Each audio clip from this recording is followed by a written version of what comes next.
Assalamualaikum Ustadz Aib Saifullah. Waalaikumsalam warahmatullahi wabarakatuh. Siap Pak Ustadz. Pak Ustadz, kita akan mulai di 12.30, namun sebelumnya saya izin menyampaikan beberapa informasi terlebih dahulu untuk rekan-rekan Harta Jasa, Pak Ustadz. Baik, silakan Pak Denny. Terima kasih.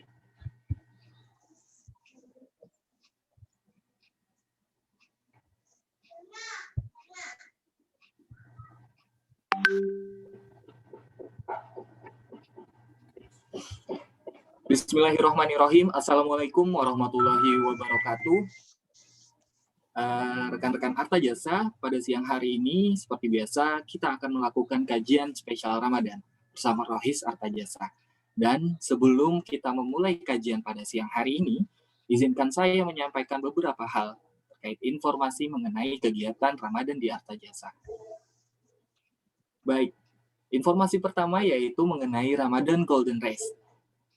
Kegiatan ini yaitu sudah mendapatkan animo yang cukup banyak dari rekan-rekan Harta Jasa, di mana sudah 51 orang yang mendaftar dan mengikuti Golden Race di pekan pertama Ramadan ini.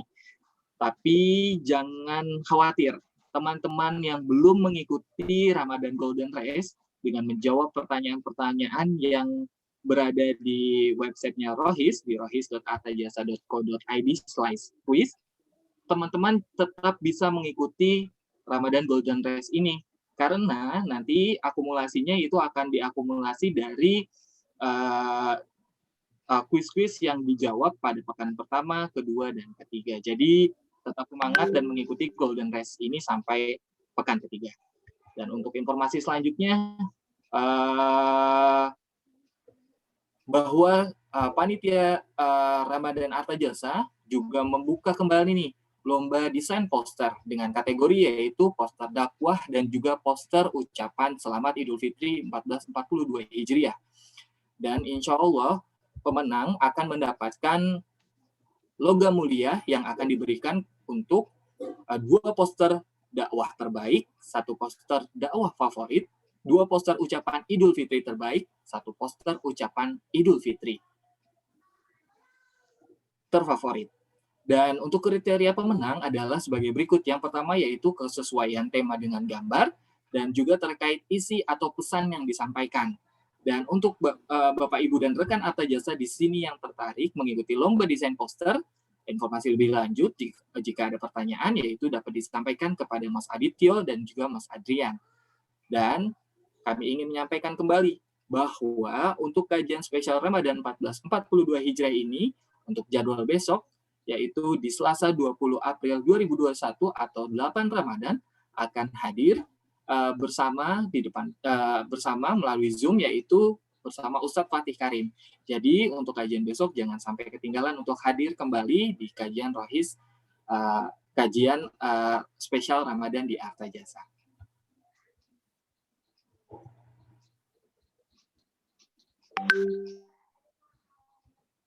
Baik. Sebelumnya saya izin membuka terlebih dahulu untuk kajian siang hari ini. Bismillahirrahmanirrahim. Assalamualaikum warahmatullahi wabarakatuh. Bapak, Ibu, dan rekan Harta Jasa, di siang hari ini insya Allah kita akan melanjutkan kembali kajian bersama Ustadz Aib Saifullah mengenai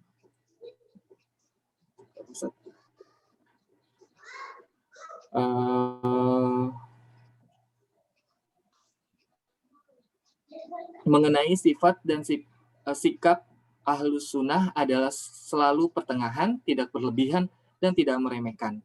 Ini untuk bagian keduanya. Kepada Ustadz Aib Saifullah, kami persilakan untuk menyampaikan kajiannya. Baik. Bismillahirrahmanirrahim. Assalamualaikum warahmatullahi wabarakatuh. Alhamdulillahirabbil alamin. Wassalatu wassalamu ala asyrafil anbiya'i wal mursalin wa ala alihi wa ashabihi ajma'in wa man tabi'ahum bi ihsanin ila yaumiddin.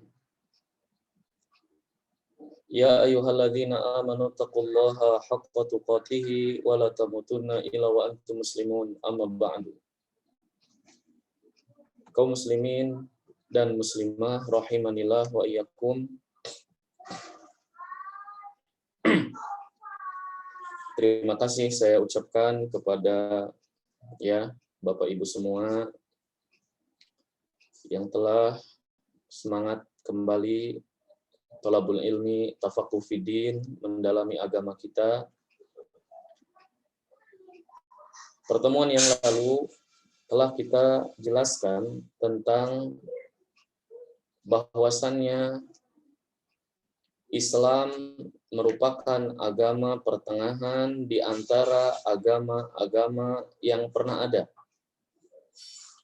Atau lebih tepatnya, Islam adalah pertengahan dari gulunya agama Yahudi dan terlalu meremehkannya agama Nasrani. Dan kita telah menjelaskan bahwasannya Yahudi dimurkai oleh Allah Subhanahu wa taala karena mereka punya ilmu, punya kitab Taurat, namun mereka tidak mengamalkannya dan menyembunyikan ilmu tersebut. Tidak mengimani Nabi Muhammad SAW, bahkan mereka juga tidak mengimani Nabi Isa. Adapun Nasrani, mereka adalah tersesat kata Allah, waladhdallin, karena mereka beramal tanpa ilmu. Sehingga Islam merupakan agama pertengahan, yaitu beramal dengan ilmu yang telah dibawa oleh Nabi yang mulia sallallahu alaihi wasallam. Dan telah kita jelaskan bahwa Nabi yang mulia sallallahu alaihi wasallam menyebutkan dalam sebuah hadis, Islam yang terbaik adalah Islam yang dibawa tentu oleh Nabi yang mulia sallallahu alaihi wasallam, bukan Islam yang menyimpang, yang disesatkan atau yang telah diubah-ubah oleh beberapa firqah sesat. Ya, karena itulah Nabi mengabarkan bahwasannya sepeninggal Nabi sallallahu alaihi wasallam, innahu man ya'ish minkum ba'di, ketahuilah sesungguhnya siapa yang hidup di antara kalian setelahku kelak, kata Nabi, maka dia akan mendapatkan fasayara ikhtilafan katsira. Dia akan mendapati perselisihan yang banyak di kalangan kaum muslimin. Bahkan perselisihan ini, khilaf ini menyebabkan mereka menyimpang dari jalan Ahlus Sunnah. Sehingga Nabi mengabarkan, sataftariku ummati ala salasah wasab'ina firqah. Umat Islam ini terpecah menjadi 73 golongan. 72 terancam neraka karena menyimpang dari jalan Nabi dan para sahabat, dan 1 golongan yang dijamin surga. Para sahabat bertanya, "Ya Rasulullah, siapakah yang selamat itu? Siapakah 1 golongan yang selamat itu?" Nabi Shallallahu alaihi wasallam menjawab, mereka adalah al-jamaah. Ya, siapa al-jamaah itu? Dijelaskan oleh Nabi Shallallahu alaihi wasallam dalam hadis yang lain, alaikum, ketika kalian melihat perpecahan, perselisihan, perbedaan, masing-masing punya usulan pendapat tentang syariat Islam, maka kata Nabi SAW, alaikum bisunnati wa sunnatil khulafa ar-rasyidin al-mahdiyyin min ba'di. Pegang teguhlah sunnahku dan sunnah para sahabatku. Berarti al-jamaah yang dimaksud adalah ahlus sunnah, yaitu orang yang berpegang teguh dengan Nabi Shallallahu alaihi wasallam, dengan ajaran Nabi dan ajaran para sahabat atau yang dibawa, tentu karena para sahabat adalah orang yang paling faham tentang sunnah Nabi SAW. Mereka lah orang yang pertama kali mengerjakan seluruh syariat Islam dan Al-Quran turun pada mereka dan mereka diridhoi oleh Allah Subhanahu wa Ta'ala semuanya. Kemudian dalam riwayat yang lain Nabi bersabda, siapakah al-jamaah itu? Yaitu man kana misluma kana alaihil yauma wa ashabi. Yaitu man kana misluma ana alaihil yauma wa ashabi.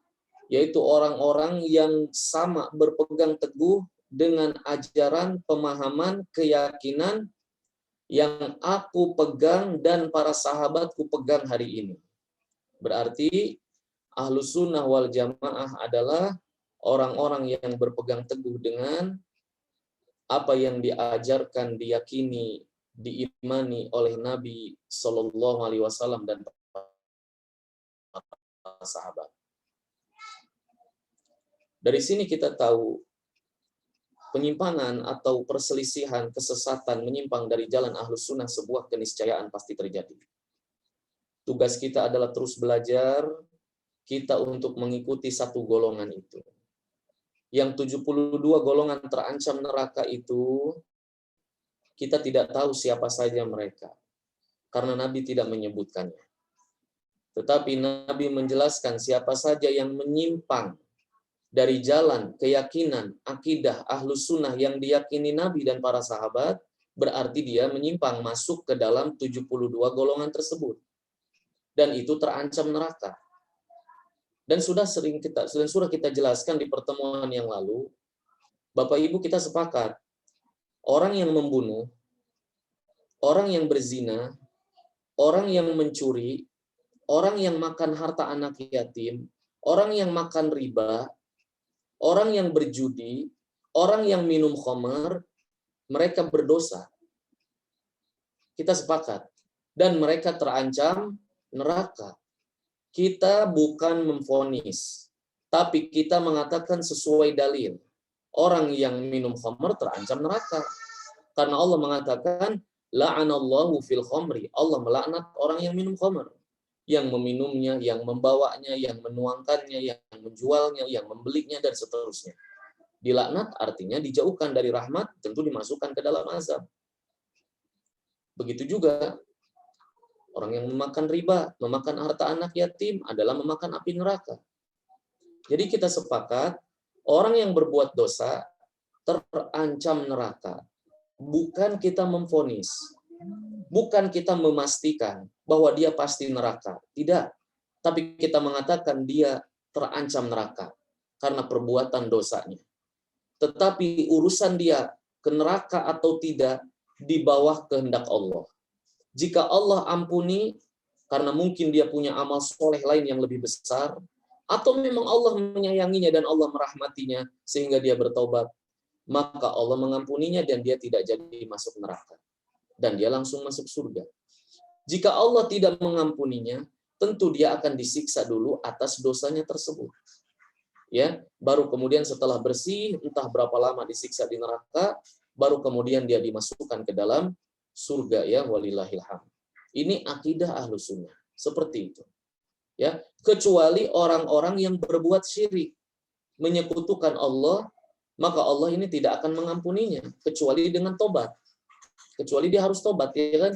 Innallaha la yaghfiru an yushraka bihi wa yaghfiru ma duna dzalika liman yasha.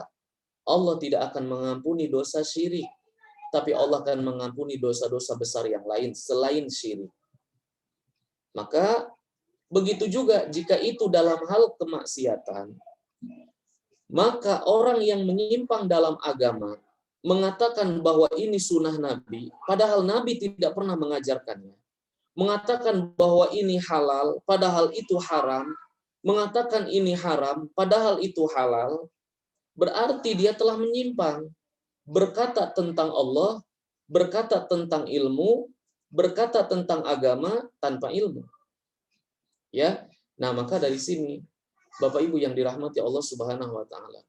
Sekarang akan kita bahas contoh bagaimana Ahlus Sunnah berpegang teguh dalam 5 akidah yang besar, akidah Ahlus Sunnah.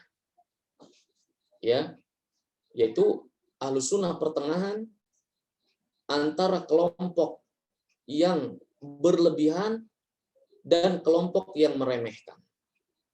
Sekarang akan kita bahas Ahlus Sunnah adalah pertengahan antara di antara dua kelompok ini. Pertama, dalam bab mengimani nama-nama dan sifat Allah. Ini Bapak Ibu, kita harus mengetahui bahwasannya Allah memiliki nama-nama yang indah dan sifat-sifat yang mulia, yang tinggi, yang agung. Allah Ta'ala berfirman di surat Al-A'raf ayat 180. Walillahil asma'ul husna. Allah memiliki nama-nama yang indah. Fad'uhu biha, berdoalah kalian dengan nama Allah yang indah tersebut. Ya. Wadharul ladzina yulhiduna fi asma'ih.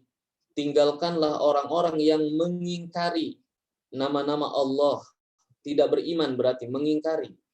Sayujzauna ma kanu ya'malun, mereka akan dibalas dengan azab atas apa yang mereka lakukan, yaitu tidak mengimani nama-nama dan sifat Allah. Baik. Nama-nama Allah tentu Bapak Ibu tahu ya.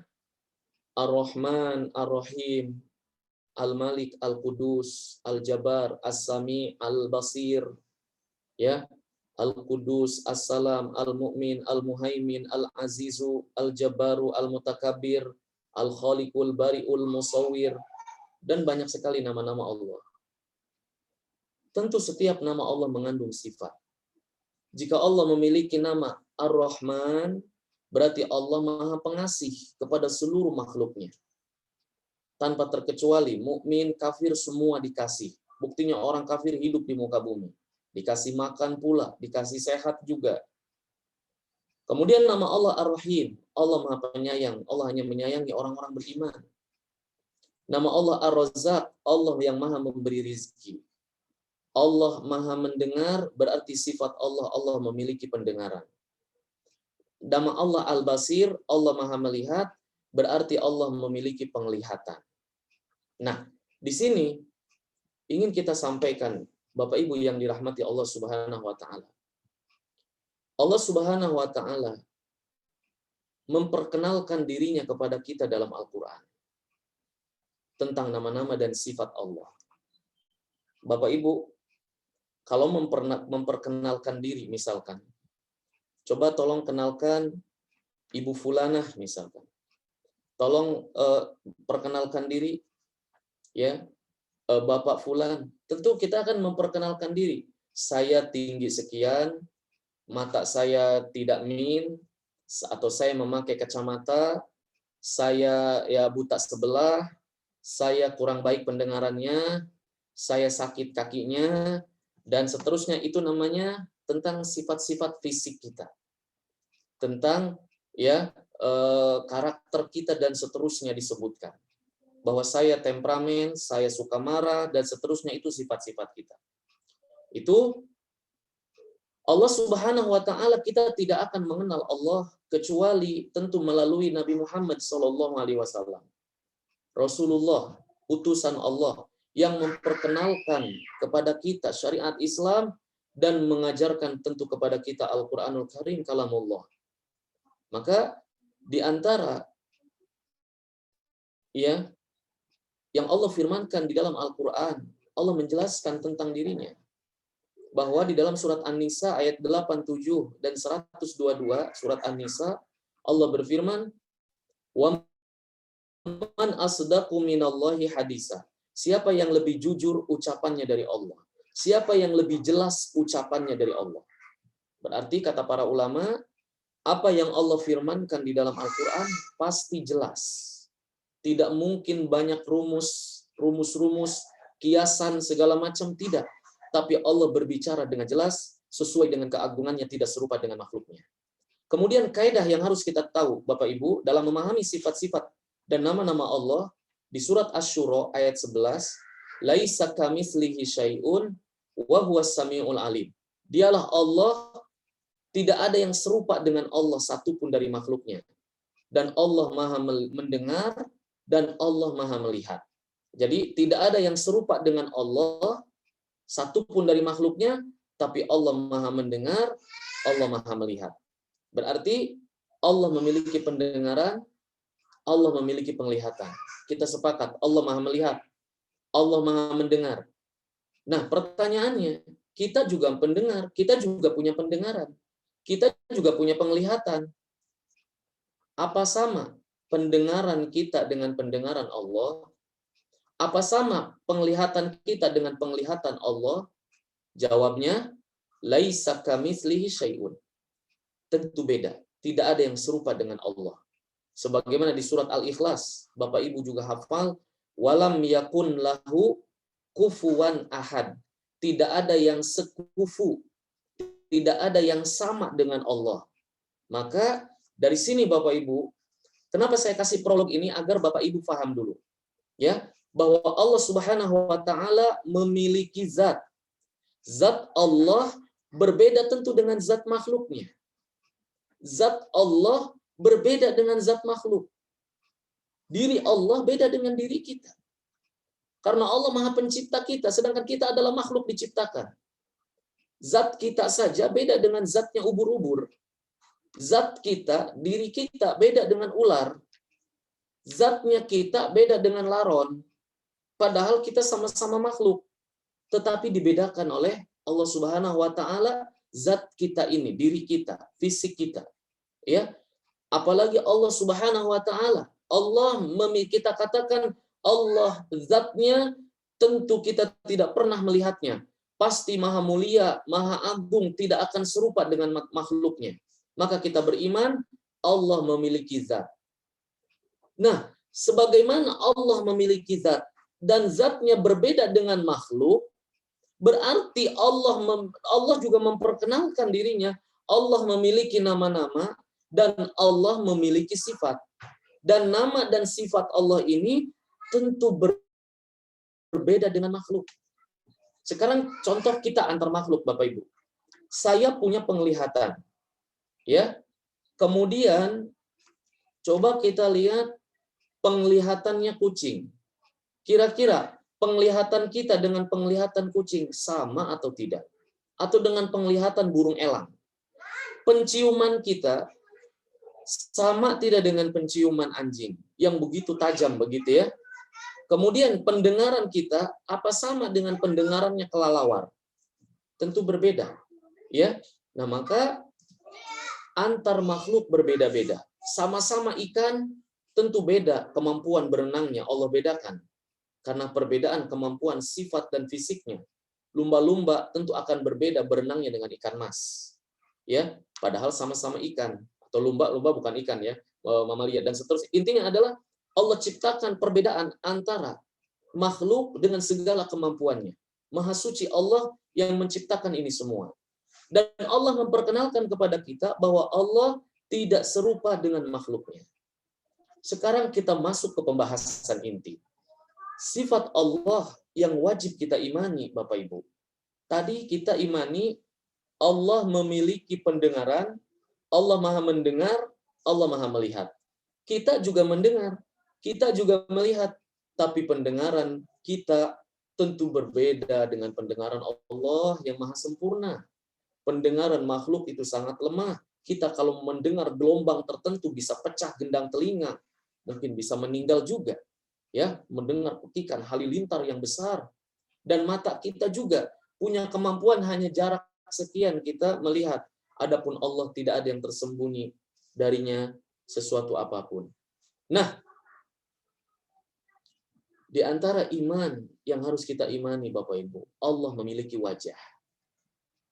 Bapak Ibu hafal surat Ar-Rahman ayat 27, wa yabqa wajhu rabbika dzul jalali wal ikram. Dan sungguh kekal wajah Allah. Nah, di dalam mengimani nama dan sifat Allah ini, ada dua kelompok yang berlebihan tadi, berlebihan dan yang meremehkan. Berlebihan yaitu kelompok namanya Jahmiyah. Orang-orang yang mengatakan, nggak mungkinlah Allah punya wajah. Kalau Allah punya wajah, berarti sama dong kayak kita. Kalau Allah punya wajah, sama dong kayak kita. Maka nggak mungkin Allah sama dengan makhluk. Berarti yang dimaksud wajah bukan wajah. Akhirnya apa? Dia menolak sifat Allah yang mulia. Ini berlebihan. Dia berarti menolak bahwa Allah memperkenalkan dirinya. Wa yabqa wajhu rabbika dzul jalali wal ikram. Ibtigha'a wajhillah. Di dalam Al-Quran banyak sekali. Ya bataguna wajah Allah.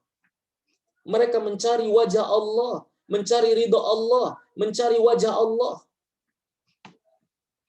Ya. Sekarang kita contohnya, kalau makhluk saya contoh begitu. Si fulan mencari muka tuh, cari muka di hadapan orang lain. Yang dicari mukanya. Berarti si makhluk itu punya muka kan? Dan ditafsirkan juga yang dicari adalah ridhonya. Tapi tidak menafikan bahwa si makhluk itu memang punya wajah. Apa mungkin kita mengatakan dia mencari muka tuh di hadapan bos? Apa mungkin bosnya nggak punya wajah? Kita ngomong dia cari muka di hadapan bos. Dan bosnya nggak punya muka. Nggak mungkin. Maka Allah mengabarkan dirinya. Kekal wajah Allah. Dan mereka mencari wajah Allah. Mereka beribadah ikhlas mencari wajah Allah. Maka kata para ulama, wajib kita imani Allah memiliki wajah. Jangan ditolak seperti kelompok Jahmiyah. Jahmiyah mengatakan, oh nggak mungkin lah. Karena kalau Allah punya wajah, berarti sama dong dengan kita, sama dong dengan bunglon, sama dong dengan gajah. Maka nggak mungkin Allah punya wajah. Akhirnya mereka tolak. Padahal kita mengimani wajah Allah sesuai dengan keagungannya. Jangan ditolak. Dan tidak boleh kita samakan dengan makhluk. Tidak serupa dengan makhluknya. Sesuai dengan keagungan Allah. Sebagaimana kita tidak pernah melihat zat Allah, kita juga tidak pernah melihat wajah Allah. Dan kelak akan melihatnya di padang melihatnya nanti di surga Allah Subhanahu wa taala. Ini yang wajib maksud saya kita imani. Ahlus sunnah menetapkan bahwa Allah memiliki wajah. Sesuai dengan keagungannya, tidak serupa dengan makhluknya. Kelompok yang kedua, yang terlalu meremehkan, mereka mengatakan ayat ini menunjukkan Allah punya wajah, wajahnya kayak gini nih. Ini namanya kelompok musyabbihah atau mumatsilah yang menyamakan Allah dengan makhluk. Wajah Allah tuh kayak gini. Pendengaran Allah kayak gini pendengarannya. Sama dengan kita. Ini haram, nggak boleh. Karena Allah maha sempurna, tidak serupa dengan makhluknya. Maka ahlus sunnah berdiri di pertengahan, menetapkan bahwa Allah memiliki wajah tanpa menyerupakannya dengan makhluk. Tidak seperti Jahmiyah yang menolak wajah Allah, bahwa Allah nggak punya wajah. Tidak juga seperti orang yang menetapkan wajah Allah dan menyerupakannya dengan makhluk. Bisa dipahami ini ya, Bapak Ibu yang dirahmati Allah Azza wa Jalla. Dan begitulah Bapak Ibu, kita mengimani seluruh nama-nama dan sifat Allah. Itu akidah Ahlussunnah. Ya, Allah memiliki tangan di surat Shad ayat 72. Ya. Allah Subhanahu wa taala berfirman ya, di surat Shad ayat 72 kalau tidak salah ya. Allah Subhanahu wa taala mengatakan, ya iblis, ma mana'aka an tasjuda lima khalaqtu biyadayya astakbarta am kunta minal alin. Wahai iblis, kenapa engkau tidak mau sujud kepada Adam yang aku ciptakan dengan kedua tanganku? Ya. Ini menunjukkan ya, di surat Shad ini ayat ya 72 tadi bahwasannya Allah Subhanahu wa taala mengabarkan, ya iblis, ayat 75 ya, maaf. Ayat 75 surat Shad. Qala ya iblis, ma mana'aka an tasjuda lima khalaqtu biyadayya. Wahai iblis, kenapa kau tidak mau sujud kepada Adam yang aku ciptakan dengan kedua tanganku? Bapak Ibu, bagaimana mengimani kita ayat ini? Allah mengatakan, aku ciptakan dengan kedua tanganku. Dan ini kelebihan Nabi Adam dibandingkan makhluk yang lainnya. Allah menciptakan Adam langsung dengan kedua tangannya. Sekali lagi kita imani, Allah memiliki tangan sesuai dengan keagungannya, tidak serupa dengan makhluknya. Ini tidak seperti kelompok Jahmiyah yang mengatakan, nggak mungkinlah Allah punya tangan. Nggak mungkin. Karena kalau Allah punya tangan, sama dong dengan kita. Berarti yang dimaksud tangan di situ adalah kekuatan. Mereka ubah, mereka takwil, mereka tahrif, mereka ubah-ubah maknanya. Dan ini menyelisihi jalan Nabi dan para sahabat. Karena Nabi membaca ayat ini ratusan kali, Nabi tidak pernah mengklarifikasi di hadapan sahabat. Awas, jangan salah paham ya. Yang dimaksud tangan di sini bukan tangan Allah, bukan. Tapi kekuatan. Nabi tidak pernah mengucapkan itu. Nabi betul-betul menjelaskan tangan Allah ya tangan Allah.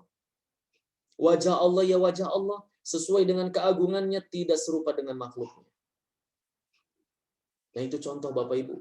Maka kita beriman kepada seluruh nama dan sifat Allah, kita tetapkan, itulah akidah Ahlus Sunnah, tidak menolaknya seperti kelompok Jahmiyah, dan tidak menyamakannya dengan makhluk seperti kaum musyabbihah, atau yang menyamakan Allah dengan makhluk.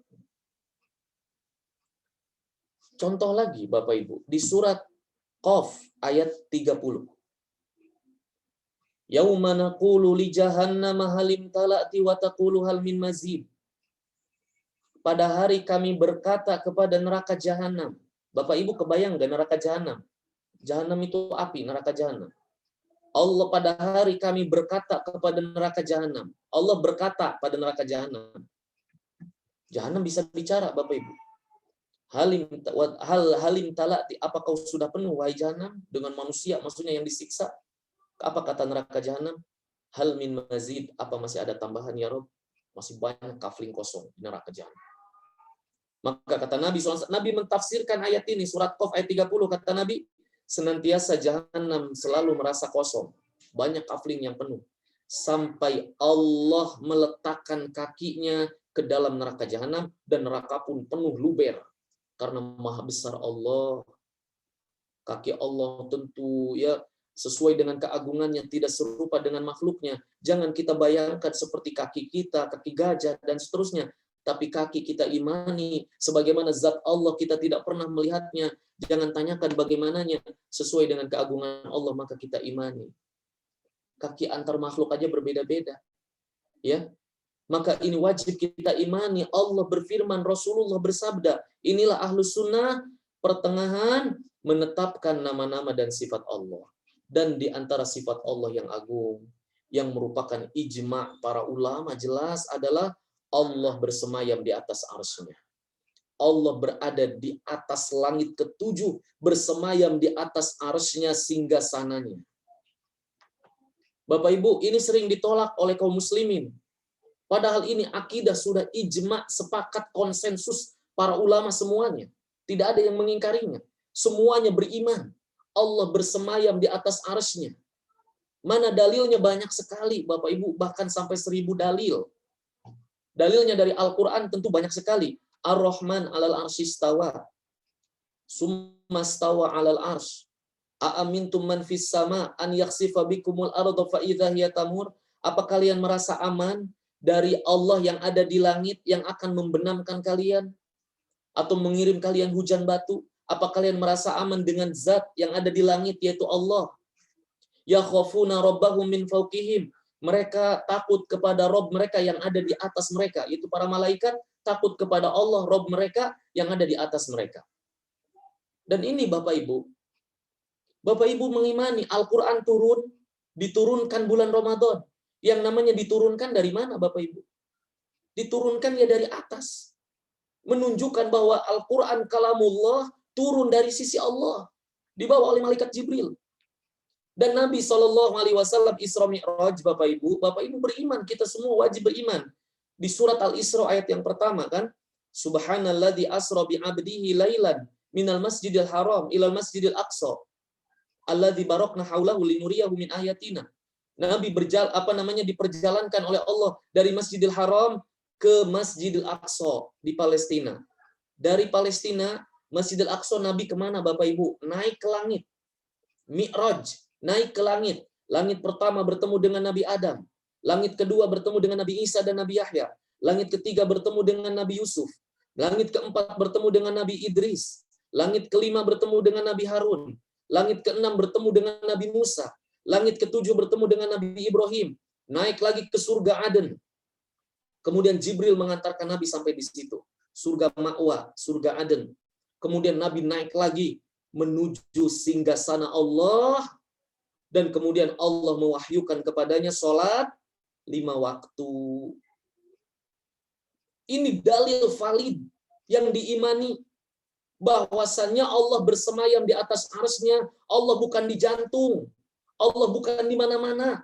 Tapi Allah bersemayam di atas arsy-Nya. Dan Allah bersama hambanya dengan ilmunya, pengawasannya, pengetahuannya. Tidak ada yang tersembunyi. Allah Maha mengawasi seluruh makhluknya yang ada di dalam perut bumi, yang ada di dalam lautan. Allah Maha mengetahuinya.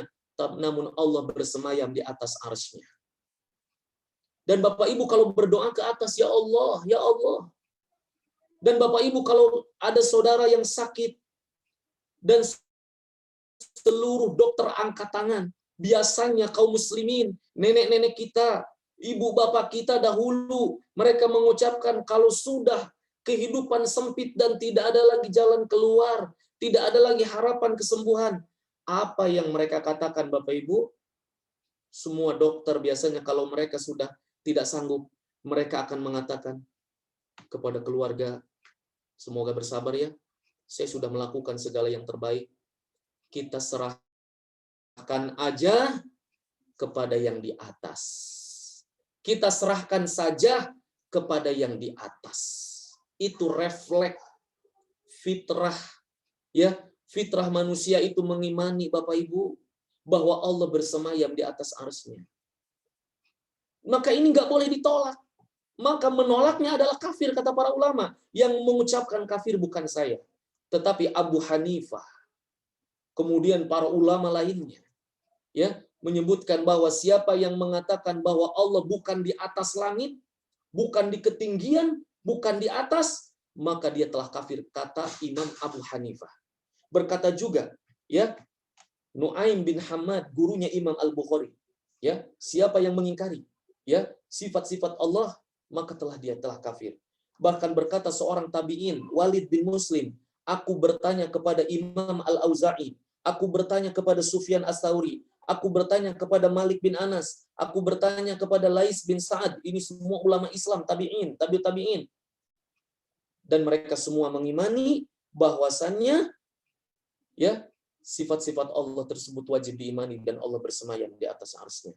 Berkata Imam Al-Auza'i, kami dan semua para tabi'in, masih banyak saat itu para tabi'in yang berguru kepada para sahabat, kami semua mengatakan bahwa Allah bersemayam di atas arsy-Nya. Kami beriman dengan ayat-ayat dan hadis-hadis yang Nabi sampaikan. Inilah maksud saya Bapak Ibu, Ahlus Sunnah menetapkan. Ada nggak orang yang berpemahaman menyimpang dari selain ini? Ada. Yang mengatakan Allah di jantung saya Ustadz. Allah ada di leher saya Ustadz ini. Lebih dekat katanya dari urat leher.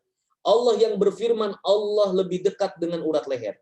Allah yang berfirman, wa huwa ma'akum aina ma kuntum. Allah bersama kalian dimanapun kalian berada. Dan Allah juga berfirman, Allah berada di atas arsy-Nya. Jadi bagaimana kita tahu bahwasannya, kata para ulama, kita lihat pemahaman para sahabat, bahwasannya yang dimaksud bersama hambanya adalah ilmunya dan pengawasannya. Allah bersemayam di atas arsy-Nya, zatnya bersemayam di ketinggian di atas arsy-Nya, terpisah dari makhluknya, maha tinggi dan maha suci Allah. Ini poin pertama yang ingin kita jelaskan, pertengahan Ahlus Sunnah dalam masalah nama-nama dan sifat Allah. Pembahasan yang kedua, Bapak Ibu yang dirahmati Allah Subhanahu wa taala, dalam pembahasan takdir. Di antara akidah Ahlus Sunnah beriman kepada takdir Allah ya kan, rukun iman, beriman pada takdir Allah yang baik dan yang buruk. Adapun yang Allah takdirkan tentu semuanya baik, ada hikmahnya. Allah menciptakan iblis tentu ada hikmahnya. Allah menciptakan adanya setan dan seterusnya ada hikmahnya. Allah menciptakan semuanya tentu ada hikmahnya. Buruk bagi kita begitu. Tapi kalau kita jalani dengan iman pada Allah akan jadi kebaikan. Ya, Allah menciptakan ular, serigala, harimau dan seterusnya, ya, babi, anjing. Tentu Allah mentakdirkan menciptakan itu semua ada hikmahnya sebagai ujian bagi kita. Kita bersabarkah untuk tidak makan daging yang haram tersebut atau kita justru melanggar perintah Allah untuk menguji iman hambanya. Beriman tentang takdir ini ada dua kelompok yang tersesat. Pertama, kelompok yang berlebihan. Kelompok Qadariyah, yaitu yang menolak takdir. Bahwa semua yang kita lakukan ini nggak ada sangkut pautnya takdir dengan takdir Allah. Allah nggak pernah mentakdirkan apa-apa. Jadi mereka menolak takdir. Karena kalau semua sudah ditakdirkan oleh Allah, dan takdir itu tidak akan meleset, berarti kita dipaksa dong oleh Allah. Nggak mungkinlah kita dipaksa oleh Allah. Ya, orang dipaksa sholat, karena sudah ditakdirkan sholat, pasti dia sholat. Sudah ditakdirkan membunuh, pasti dia membunuh. Ditakdirkan berzina, pasti dia zina. Berarti dia berzina dipaksa oleh Allah. Dia minum khamar dipaksa oleh Allah. Dia sholat dipaksa oleh Allah. Ini nggak mungkin, kata kelompok Qadariyah. Berarti nggak mungkin Allah zalim seperti itu. Berarti takdir itu nggak ada. Yang menentukan adalah manusia sendiri. Jadi Allah nggak ada kehendak apa-apa dengan kita. Bahwa kita yang menentukan semua kehendak kita. Nggak ada urusannya dengan kehendak-kehendak Allah. Ini kelompok tersesat dulu, menolak takdir. Kelompok kedua adalah Jabariyah. Ini yang menyimpang dari jalan Ahlus Sunnah. Tadi Qadariyah menolak takdir, Jabariyah mengatakan, "Oh, saya masa pasrah aja lah semuanya. Mau rajin sholat-sholat, kalau memang Allah takdirkan surga-surga, neraka-neraka, nggak apa-apa. Ya, kalau Allah takdirkan maksiat ya maksiat, kalau Allah takdirkan taat ya taat. Jadi kita itu nggak punya pilihan." Ini kelompok Jabariyah. Kita tuh bagaikan, kata mereka, kita tuh bagaikan debu yang bagaikan bulu yang diterbangkan angin. Terserahlah mau dibawa kemana, pokoknya bulu itu terserah angin. Pokoknya kita mah pasrah aja. Kalau memang Allah mentakdirkan dia berzina, ya udah berzina aja. Kalau Allah mentakdirkan dia memang judi, ya judilah. Kalau memang Allah mentakdirkan dia kafir, ya kafir, nggak apa-apa. Ini kelompok Jabariyah, artinya ini juga durhaka tentu kepada Allah, tentu mensifati Allah dengan zalim seperti itu. Apa Allah mungkin memaksa hambanya berzina dan seterusnya? Menyuruh hambanya minum khamr, memaksa hambanya untuk minum khamr, membunuh dan seterusnya? Padahal Allah melarang dalam Al-Quran. Tentu ini main-main namanya. Maka ini berlebihan dan meremehkan. Ahlus Sunnah pertengahan, Bapak Ibu. Ini yang wajib kita imani. Ahlus Sunnah mengimani seluruh yang terjadi di muka bumi. Seluruh yang terjadi di muka bumi. Semuanya sudah Allah takdirkan 50.000 tahun sebelum langit dan bumi diciptakan. Allah menyuruh kolam pena untuk mencatat seluruh takdir, seluruh makhluk dicatat. Bahwa umur dunia sekian, umur langit sekian, semua dicatat. Termasuk umur kita. Kita akan dilahirkan tahun 42 Hijriah. Kita akan hidup ini dan kita akan wafat berapa lama, jodoh kita siapa, anak kita siapa, kemudian kita wafat karena apa, dan seterusnya. Kita sepanjang hidupnya bahagia atau celaka, dan akhir kesudahannya ke surga atau ke neraka. Semuanya sudah ditakdirkan dan tidak akan meleset. Di kitab induk yang disebut dengan Lauhil Mahfuz. Ya. Dan tidak ada yang tahu itu rahasia Allah, karena Allah maha luas ilmunya. Dan kemudian Allah menciptakan hambanya. Allah maha luas ilmunya, kemudian Allah menyuruh pena untuk mencatat takdir seluruh makhluk sebelum mereka diciptakan. Lalu Allah menciptakan langit dan bumi, menciptakan manusia, menciptakan jin, malaikat, dan seterusnya. Dan Allah mengetahui semua ajal mereka, akhir kehidupan mereka, dan berjalannya kehidupan mereka, sakitnya mereka bagaimana, rizkinya mereka berapa, jodoh mereka siapa, anak mereka berada, dan seterusnya. Itu sudah dicatat karena Allah maha mengetahui pengetahuan yang sempurna. Tidak akan meleset. Ya, dan itu kitab induk tidak ada yang tahu di antara kita. Maka para sahabat bertanya, "Ya Rasulullah, yang kita lakukan hari ini," kata para sahabat, Apakah itu sesuai kehendak kita sendiri atau memang sudah ditakdirkan oleh Allah? Saya berbicara di hadapan Bapak Ibu hari ini. Bapak Ibu kumpul hari ini, ya, kita kajian, itu sudah ditentukan 50.000 tahun sebelum langit dan bumi diciptakan oleh Allah bahwa kita akan bertemu. Kita akan berkumpul, mengkaji ilmu dan seterusnya, mengkaji takdir ini. Itu kita beriman. Ya, dan semua tidak akan meleset dari takdir kitab induk itu, dan semua tidak ada yang tahu. Maka para sahabat mengatakan, ya Rasulullah, kalau memang kami sudah ditentukan surga neraka, buat apa kami beramal? Buat apa kami capek-capek amal kalau memang ujung-ujungnya neraka? Buat apa kami capek-capek sholat? Kemudian kalau ujung-ujungnya surga, buat apa? Sekalian aja kami foya-foya di dunia, senang-senang dengan berbagai kemaksiatan. Kata Nabi, tidak. Jangan seperti itu. Ya, kalian tidak tahu takdir kalian. Maka aku diutus oleh Allah. I'malu, beramal solehlah.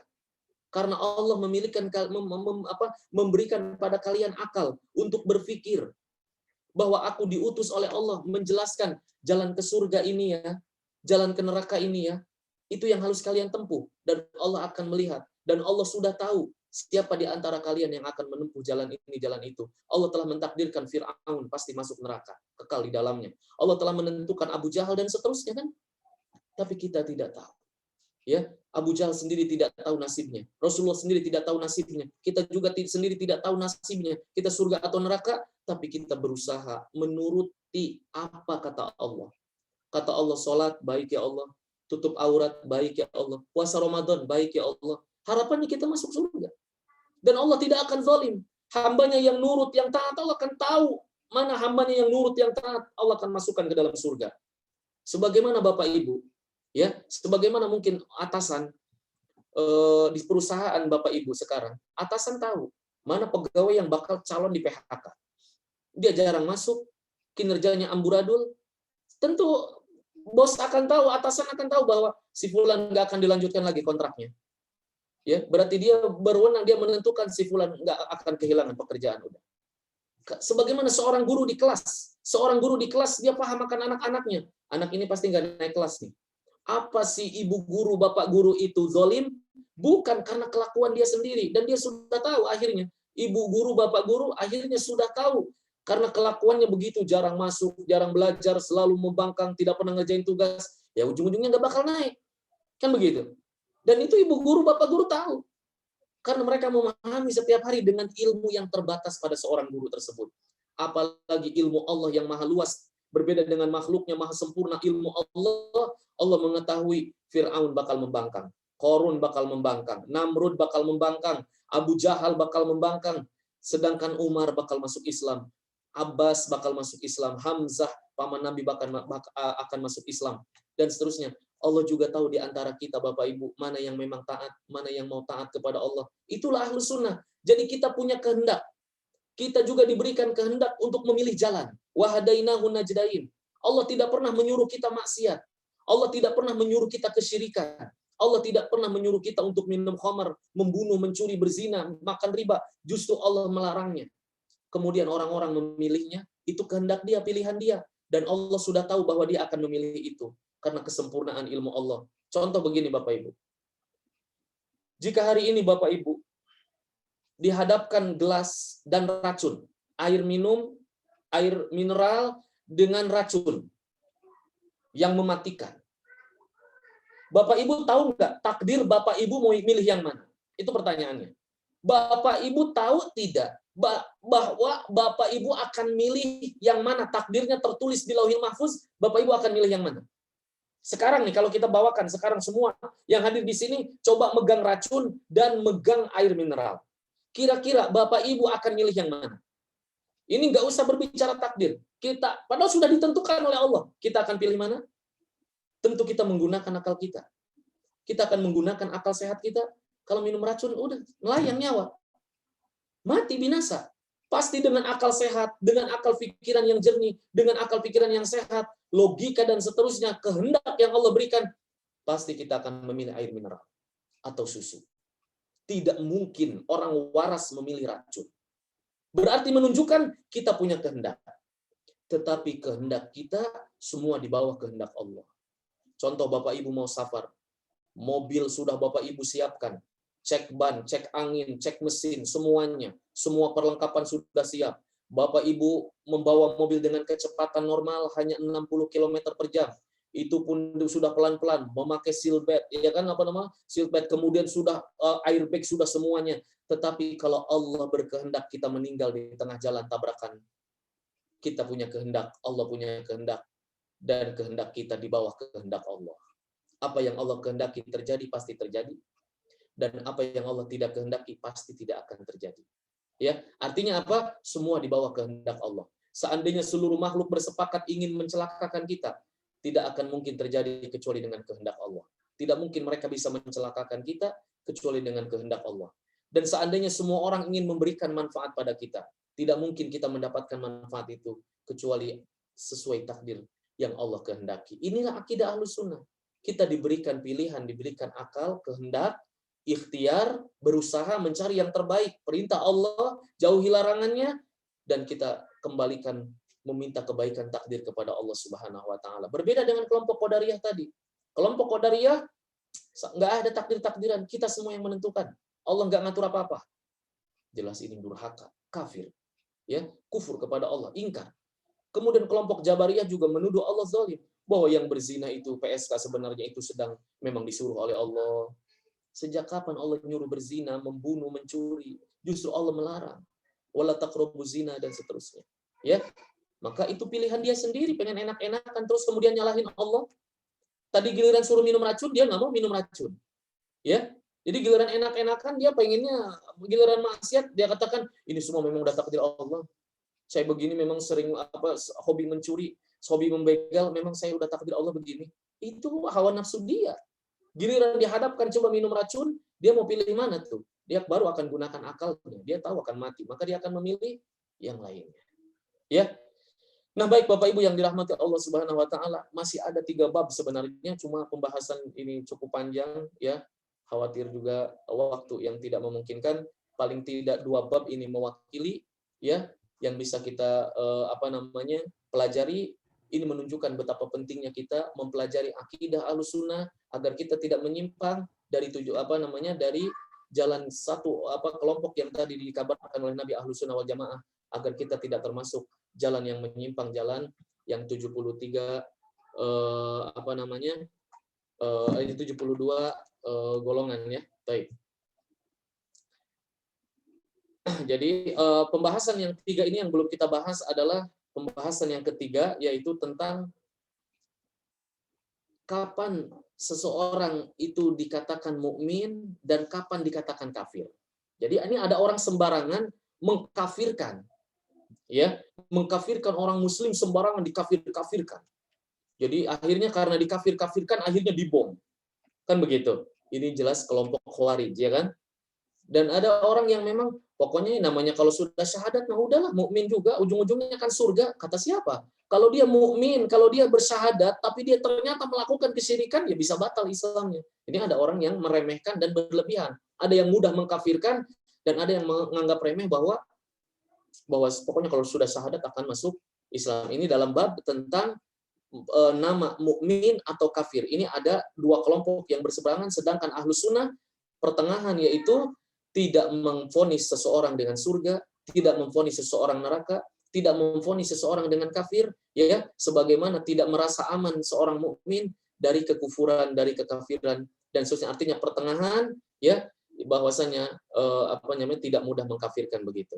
Kemudian yang keempat adalah tentang masalah kata para ulama tentang masalah iman. Seorang itu kapan disebut beriman? Ya kan? Iman itu butuh beramal dan seterusnya, tidak hanya keyakinan di hati dan seterusnya. Kemudian yang kelima adalah tentang sikap Ahlus Sunnah terhadap sahabat Nabi. Ada yang mengkafirkan sahabat, ada yang gulu berlebihan terhadap sahabat. Maka Ahlus Sunnah pertengahan, tidak kita mengkafirkan para sahabat, justru kita mencintai para sahabat, tapi tidak juga berlebih-lebihan seperti orang-orang Syiah yang sampai akhirnya mengagungkan berlebihan terhadap Ali bin Abi Thalib, Ahlul Bait, bahwa mereka maksum, bahwa mereka terjaga dan seterusnya, ya. Maka tentu ini pembahasan detail dengan dalil-dalilnya, waktu yang tidak memungkinkan. Barangkali ini yang bisa saya bahas, mohon maaf apabila ada kata-kata yang kurang berkenan, saya kembalikan kepada moderator. Wassallallahu wasallam ala nabiyina Muhammadin wa akhiru da'wana alhamdulillahirabbil alamin. Terima kasih Pak Ustadz Aib Saifullah. Dan di sini saya telah menerima beberapa pertanyaan Ustadz terkait tema kita hari ini ataupun di luar tema. Saya izin menyampaikan pertanyaannya Ustadz. Ya. Yang pertama yaitu apa hukumnya apabila kita memikirkan zat Allah Subhanahu wa taala seperti apa? Kenapa bisa ada Allah dan hal-hal yang berhubungan dengan zat Allah? Pertama, Bapak Ibu yang dirahmati Allah Azza wa Jalla, itu kata Nabi SAW, itu termasuk was-was setan. Tidak boleh kita lanjutkan pemikiran seperti itu. Karena kata Nabi, seseorang akan didatangi oleh setan dan digoda dengan was-was. Setan akan menggoda dengan sangat halus, dan dia mengatakan seperti ini biasanya, godaannya itu. Yang menciptakan bumi, Allah. Yang menciptakan langit juga Allah. Yang menciptakan manusia juga Allah. Yang menciptakan malaikat semuanya juga Allah. Terus siapa ya yang menciptakan Allah? Itu was-was dari setan.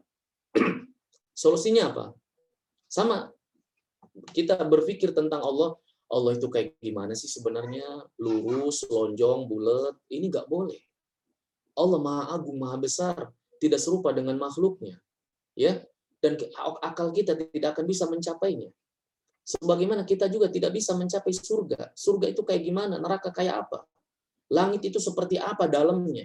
Ya, dan seterusnya. Kita tidak akan pernah terbayang. Sebagaimana kalau kita memikirkan gajah dan kita seumur hidup nggak pernah melihat gajah. Coba, kira-kira yang dipikirkan oleh Bapak Ibu apa? Bapak Ibu nih nggak pernah melihat gajah seumur hidup. Yang dilihat cuma ayam. Ayam, kelinci misalkan. Pasti Bapak Ibu akan nanya, gajah itu kayak apa sih?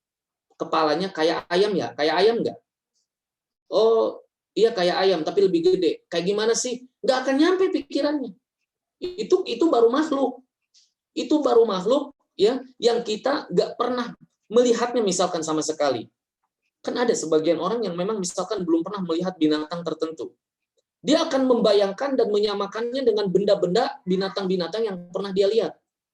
Atau dengan abstrak yang pernah dia lihat. Kan begitu ya?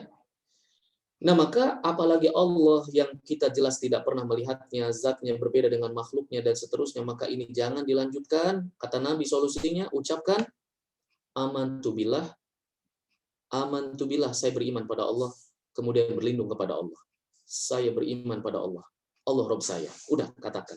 Saya beriman pada Allah, Allah Rabb saya hamba Allah. Kemudian kita beramal soleh. Jangan banyak memikirkan itu. Adapun tadi yang dibahas, nama-nama dan sifat Allah, agar kita mengakui, melihat keagungan Allah, begitu sayangnya Allah pada kita. Nikmatnya begitu banyak. Kalau Allah cabut satu nikmat, saraf kita hilang aja satu, habislah kita. Ya, pembuluh darah hilang aja kesumbat, udah stroke lah kita. Nikmat kalau kita buang angin juga, kalau nggak buang angin 2 bulan repot operasi mahal. Nggak buang dan seterusnya. Ini semua nikmat Allah Azza wa Jalla. Itu yang dikabarkan oleh Allah dalam Al-Qur'an, dibawa oleh Nabi SAW. Dan inilah ciri orang beriman pada yang gaib, dan walaupun dia tidak pernah melihatnya, tapi dia bisa merasakannya bahwa ini semua adalah karunia Allah Azza wa Jalla, dan Allah jelaskan bagaimana langit dan bumi penciptaannya. Tidak ada agama lain yang bisa menjelaskan itu. Bukan Buddha, bukan Hindu, Konghucu, ya. Bukan dan seterusnya, tidak ada sesembahan yang lain yang bisa menjelaskan itu. Bahkan sesembahan yang lain itu hanyalah makhluk seperti kita, imma dia patung atau dia hanya mitos dan seterusnya, atau dia hanya setan, ya, dan seterusnya. Maka inilah justru jalan kebenaran, satu-satunya agama diridhai oleh Allah adalah Islam. Nah, seperti jadi solusinya Bapak Ibu, ucapkan saya beriman pada Allah, Allah Rabb saya. Sudahi berlindung kepada Allah dari was-was setan tersebut. Nah, baik Pak Ustadz, masih ada 2 pertanyaan lagi Pak Ustadz, baik. yaitu terkait mohon penjelasannya Ustadz, kenapa dalam Al-Quran Allah Subhanahu wa Ta'ala kadang menggunakan kata ganti tunggal seperti aku, dan kadang juga memakai kata ganti jamak seperti kami. Padahal kan Allah Subhanahu wa Ta'ala itu esa atau satu. Ini wajib kita imani. Qul huwallahu ahad. Allah Maha Tunggal. Allah adalah Esa. Dan Allah berdiri sendiri. As-Samad. Dan seluruh makhluk butuh kepadanya. Dialah Allah Al-Hayyul Qayyum, yang maha hidup dan maha berdiri sendiri. Semua makhluk bergantung kepadanya. Dan semua ya di bawah kekuasaan Allah Azza wa Jalla, dan Allah yang menciptakan. Jadi Allah Maha Tunggal. Kenapa di dalam Al-Qur'an Allah terkadang menggunakan kata jama, kami? Kenapa tidak menggunakan kata saya? Bapak Ibu kalau belajar bahasa Arab akan tahu. Jadi ini butuh pendalaman sastra Arab. Orang Arab itu biasa menyebut diri sendiri kami, ya, untuk menunjukkan kekuatan, untuk menunjukkan kebesarannya, ya. Dan terkadang Allah menyebutkan kami, yang dimaksud adalah malaikat kami. Begitu dalam beberapa ayat. Maka ada dua makna ketika Allah menyebutkan kami. Dalam bahasa Arab itu biasa orang-orang Arab itu menyebutkan kami untuk sendiri dalam rangka menunjukkan kebesaran dan keagungan. Kami yang menciptakan. Tentu yang menciptakan hanya Allah, bukan malaikat. Kan begitu. Kami yang menghidupkan. Nahnu yuhyi wa yumit, misalkan. Dan seterusnya. Kami yang menghidupkan, mematikan. Maka yang dimaksud adalah kami itu adalah kebesaran, kekuatan, keagungan. Dan terkadang Allah menyebut kata kami, maksudnya adalah pasukan kami atau malaikat kami. Begitu ya. Nah, maka ini tidak dipermasalahkan dalam bahasa Arab, yang masalah mungkin dalam bahasa Indonesia. Maka Abu Jahal, Abu Lahab tidak pernah mempermasalahkan, berarti Allah banyak dong Muhammad. Enggak. Karena mereka tahu, la ilaha illallah. Tidak ada ilah yang berhak disembah kecuali Allah. Dan Allah cuma satu. Mereka beriman, Allah pemilik Ka'bah ini adalah cuma satu. Kan begitu. Mereka beriman, makanya mereka tawaf, mereka sa'i, tapi mereka nyembah Lata Uzza juga. Karena mereka menganggap bahwasanya Lata Uzza ini adalah perwakilan dari Allah, dan ini orang soleh yang mereka sembah, tawasulan, tabarukan, minta syafaat pada orang soleh tersebut. Akhirnya mereka menyembahnya, mengagungkannya, menyerahkan sesajen, melumurinya dengan darah dan seterusnya. Akhirnya mengagungkan selain Allah. Mereka berdoa meminta pada selain Allah. Dan mereka semua beriman bahwa yang menciptakan langit dan bumi, yang memberikan hujan rezeki, menghidupkan, mematikan Allah. Kata Allah dalam Al-Qur'an, wala in sa'altahum man khalaqas samawati wal ardh, wahai Muhammad, jika kau tanyakan pada mereka, Abu Jahal, Abu Lahab, tanyakan pada mereka, ya, bahwasanya siapa yang menciptakan langit dan bumi, mereka akan menjawab Allah. Jadi mereka tahu sebenarnya, tapi mereka tidak tidak bertauhid kepada Allah, dan mereka menyekutukan Allah. Jadi kejanggalan atau muskil ya, ketidakfahaman mungkin kita, kok bisa di Al-Qur'an Allah menyebutkan kami, itu dalam bahasa Arab biasa, ya. Nah, dengan kita tahu bahasa Arab, kita akan tahu bahwa nahnu itu menunjukkan kebesaran dan keagungan. Nah, baik, terima kasih Pak Ustadz. Dan pertanyaan yang terakhir yaitu terkait baik. tentang sedekah, Pak Ustadz. Baik. Apakah benar sedekah bisa merubah takdir jelek? Seperti contoh, menyelamatkan kita dari takdir jelek, yaitu seperti seharusnya seseorang tersebut celaka, namun karena ia sering bersedekah, ia menjadi selamat. Saya tidak tahu dalil itu, tapi yang dimaksud bukan sedekah, Ibu, Bapak Ibu ya, doa. Kata Nabi, kalau ada sesuatu yang bisa merubah takdir, maka itu adalah doa. Doa. Jadi kita berdoa kepada Allah, minta misalkan, ya Allah, berikan saya panjang umur, ya. Yang Allah tulis harusnya dia misalkan, ya, takdirnya hanya 30, karena di umur 29 dia berdoa minta panjang umur, Allah tambahkan, dan Allah sudah tahu, ya, dan malaikat tidak tahu hal itu. Makanya Allah menghapus takdir yang ada di tangan malaikat, dan itu setiap malam Lailatul Qadar, ya. Inna anzalnahu fi lailatul qadar wa ma adraka ma lailatul qadar. Lailatul qadri khairun min alfi syahr, dalam ayat yang lain, ya. Inna anzalnahu fi lailatin mubarakatin inna kunna mundhirin fiha yufraqu kullu amrin hakim. segala urusan diatur di malam itu, Lailatul Qadar untuk sepanjang tahun ke depan. Artinya di tahun ini, di malam Lailatul Qadar nanti setahun ke depan Allah tentukan si fulan haji, si fulan umroh, si fulan punya anak, si fulan menikah, si fulan, nanti ditentukan takdirnya. Ya, dihapus dengan sebab tadi amal soleh doanya. Makanya kata Nabi SAW, berdoalah kalian kepada Allah. Karena tidaklah seorang muslim berdoa kepada Allah, melainkan dia akan mendapatkan 3 hal. Jadi doa itu nggak akan ada sia-sianya Bapak Ibu. Bapak Ibu akan mendapatkan 3 hal ini. 3 hal. 1, doanya langsung diijabah. Ini tentu yang diharapkan. Kedua, kalau belum diijabah oleh Allah, maka Allah akan simpan. Karena doa itu adalah ibadah, Allah akan simpan di akhirat. Allah akan balas di akhirat sebagai bentuk pahala yang lebih besar. Bapak Ibu milih mana? Kalau Bapak Ibu minta, ya Allah berikan saya rumah di dunia, ya Allah mudahkan saya supaya nggak ngontrak terus. Kemudian Allah nggak kabulkan, akhirnya ngontrak terus. Ingatlah bahwa Allah tidak akan melupakan doa Bapak Ibu. Allah akan simpan lebih besar lagi pahala di negeri akhirat dengan sebab doa Bapak Ibu. Yang ketiga, kata Nabi SAW, bahwa kemungkinan yang ketiga adalah dengan sebab doa yang Bapak Ibu panjatkan, Bapak Ibu akan dihindarkan, dijauhkan dari mara bahaya yang harusnya menimpa Bapak Ibu misalkan. Contoh, terjadi kecelakaan. Kita sangat dekat dengan kecelakaan. Orang kecelakaan mau nabrak mobil kita. Semua yang lain kecelakaan meninggal, tapi kita dipalingkan, diselamatkan oleh Allah Azza wa Jalla dengan sebab karena kita sering berdoa, minta keselamatan, maka Allah ijabah doanya itu dengan dia dipalingkan dari segala keburukan. Ini manfaat doa. Adapun manfaat sedekah, tentu sedekah amal soleh Bapak Ibu. Bahkan kata Nabi SAW, berlindunglah kalian dari api neraka dengan sedekah walaupun hanya sebiji kurma. Jadi sedekah itu merupakan tameng dari api neraka.